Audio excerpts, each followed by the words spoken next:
ইসরায়েলে 2 শতাধিক ক্ষেপণাস্ত্র ছুড়ল হিজবুল্লাহ, বহু হতাহত।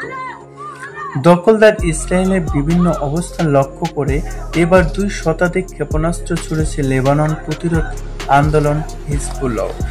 এসব ক্ষেপণাস্ত্রের আঘাতে বেশ কয়েকজন দখলদার সেনা হতাহত হয়েছে বলে বিভিন্ন সূত্র জানালেও ইসরায়েলি গণমাধ্যম এখনও তা স্বীকার করেনি। লেবাননের রাজধানী বৈরুত ও দেশটির দক্ষিণাঞ্চলে বেসামরিক নাগরিকদের লক্ষ্য করে টানা 2 সপ্তাহের বেশি সময় ধরে সন্ত্রাসী হামলা অব্যাহত রেখেছে দখলদার ইসরায়েল। এর জবাবে বৃহস্পতিবার পাল্টা হামলা চালায় হিজবুল্লাহ। ইসরায়েলি গণমাধ্যমেও আজকের হামলার খবর প্রকাশিত হয়েছে বলে জানিয়েছে তেহরান ভিত্তিক সংবাদ মাধ্যম পাঁচ টুডে।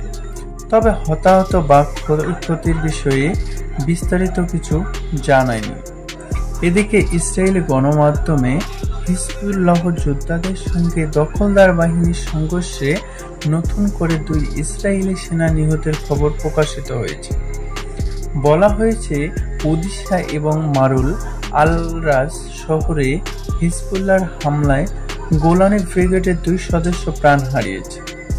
হিজবুল্লাহর আজকের হামলায় বেশ কয়েকজন ইসরায়েলি সেনা নিহত এবং গুরুতর আহত হয়েছে বলে বিভিন্ন সূত্র জানিয়েছে।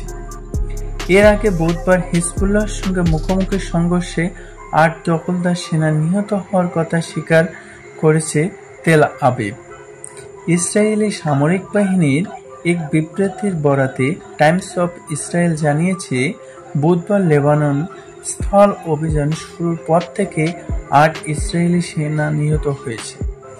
তারা লেবানন সীমান্ত অতিক্রম করে হিজবুল্লাহর অবস্থানে হামলা চালাতে গেলে হতাহতের এ ঘটনা ঘটে।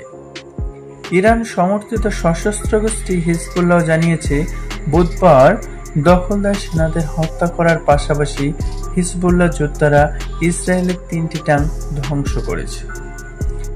হিজবুল্লাহর মুখপাত্র মোহাম্মদ আফিফ বলেন, এটি সংঘাতের শুরু মাত্র।